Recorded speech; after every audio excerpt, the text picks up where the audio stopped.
Hi guys, Mark here, I own the Classic. I'm a bit of colour alterations tonight using filters on the old GoPro. A little bit dark, and I haven't got around to getting my light back yet from a mate of mine. So we all cut now. Continue this line I said I would do on the Convoy range. We're going to look up next is at CY2.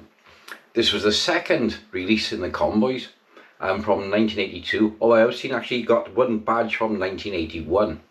The trailer itself came from the 1970s. In 1977 she was designed for the 9000 series, and it was TP24 I think it was, for the Leyland boat transporter. But we're going to get on the table now with a close-up and have a better look. Okay then, a little bit of a look around the outside of the box. How she came in 1982. This is the second generation of livery. I have seen a German set from 1980, late 1981. It was called Highway Haulers. Very rare. Never seen a set since. Cab originally came in with a silver on a Kenworth and a silver trailer, and the white plastic rocket attached to the spruce.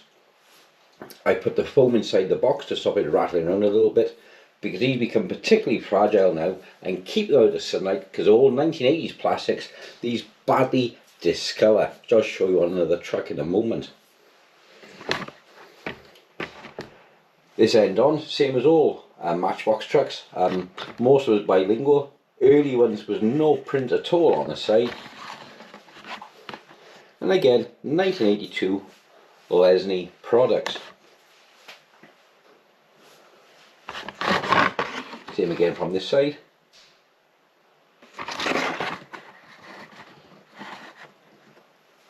We get out the box now, we'll have a look. Okay, here she is, here's our girl.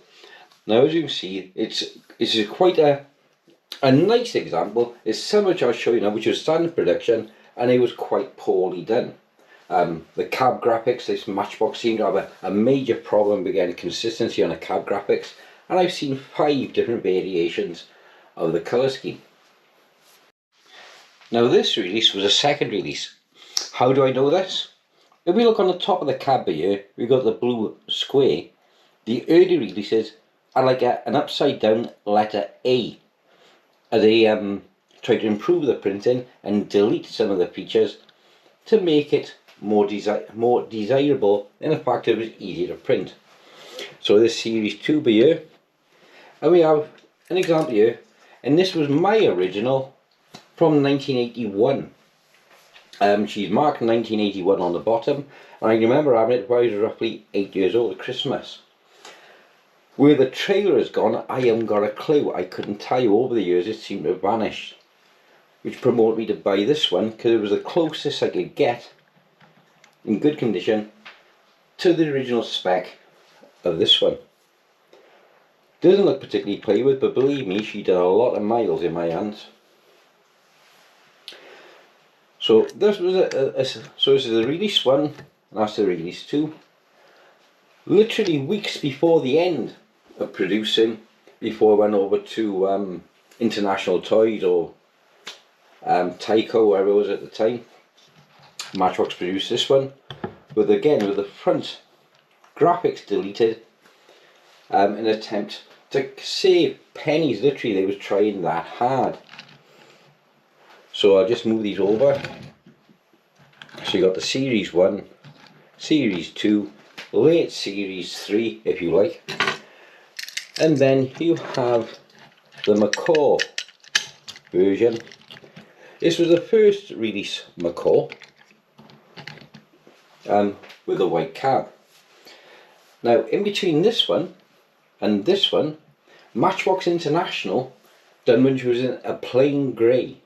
So it didn't even metallic, so it was silver. So originally it was a dull silver, a bright silver, darker silver and white. But in between these two, they produce a flat grey. It was like primer. I haven't got one, but they're quite rare. They're only available in France, so I can tell.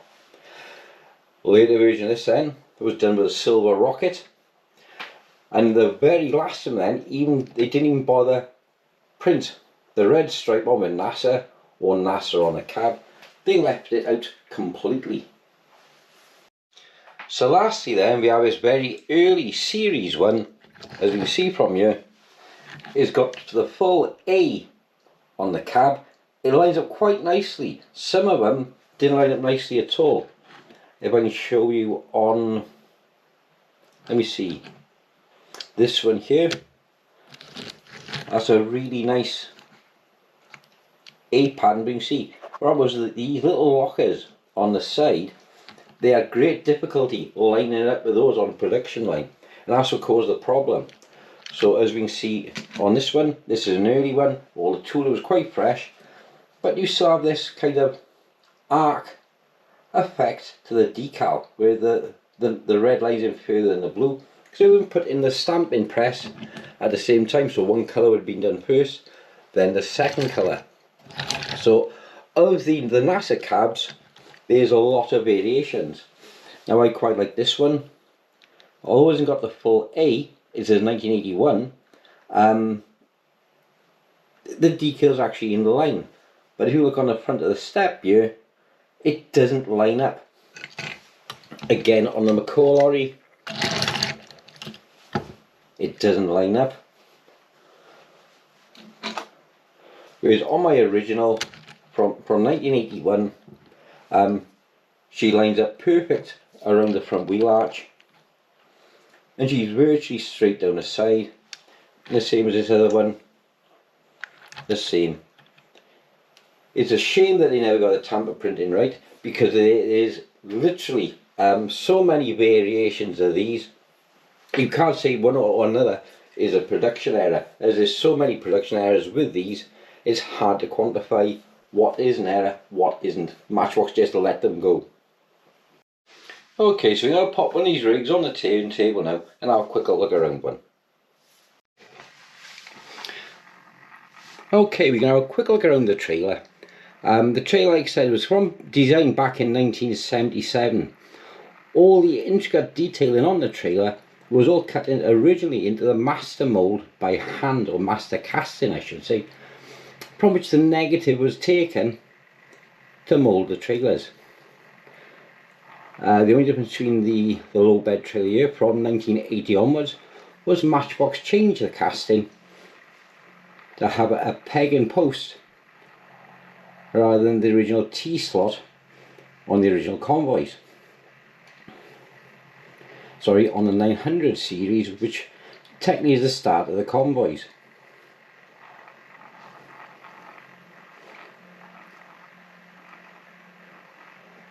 The original rocket on the back here,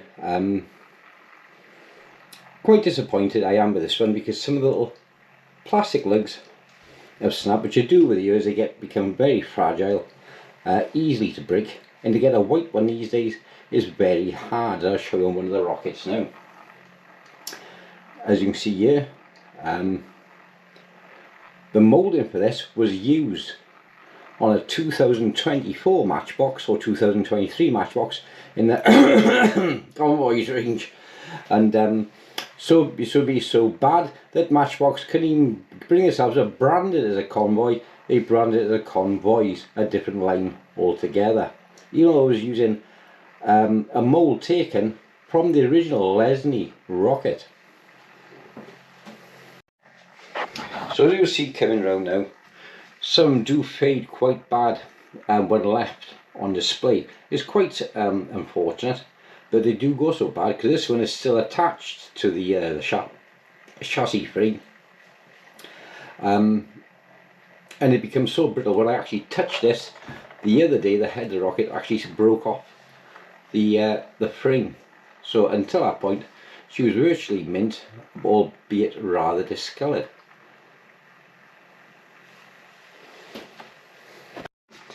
So we're just going to run 4 of the 5 cabs on here now.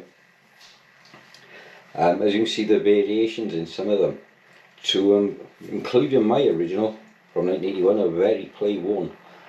This one particularly interesting, with no tamper graphics on the front. I think the Mattel model, the Tyco model in white, I think is particularly attractive. It really suits the set.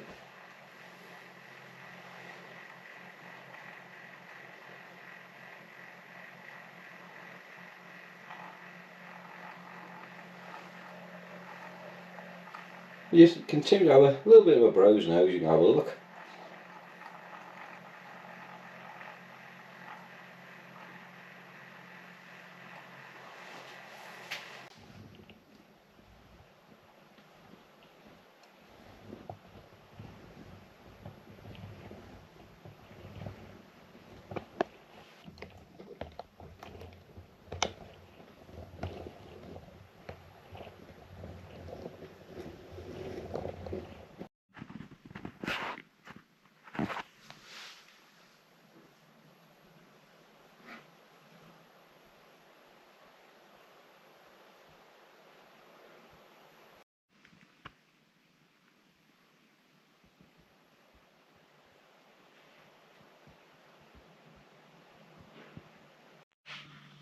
Okay, so I have a guest appearance of the Convoy's rocket truck. This is probably one of the worst trucks I've ever seen in the Matchbox range. The whole van is plastic. Only thing on the truck metal is a cab, everything else is plastic. The entire trailer is plastic with a weight underneath. It's the reverse of the Matchbox trailer. So it was plastic, is now metal. To an extent, actually no, I'm lying, because the whole cab and the chassis was all metal, with just the base plate being plastic. The whole thing is plastic with a metal cab nailed on the top, and I can't hide my disappointment. The only thing that's good, this is the original Matchbox casting, and has now been moulded as one piece as well to cut them costs even further. Talk about cost cutting, eh? So a quick run through the cabs now, and next time we're going to take a look at CY3. Now there's several versions of CY3. The Interstate, and we have a guest appearance here of my camera truck. Now people wonder how I do some of the shots. It's on the back of my Peterbilt. I literally just mount my GoPro on the back of my Peterbilt. This is my original one when I was a boy. I can tell now, this really has had the most play with it. And this was a truck I had at the time with it. This was obviously in the G4 set. I'll show you the rest of the set. I have got it, but it's all in the same play worn condition as this. And as you can tell with this one, she was my pride and joy. She was loved and I looked after her well, so I'm disappointed with the trailer's gone during my life. But this one done the mileage. This was the hardcore trucker. Well, thanks for watching, guys. I'll see you on the next one. Hopefully you'll join me, and we won't have one of these to deal with. It'll be all Matchbox. Right, thanks and bye bye.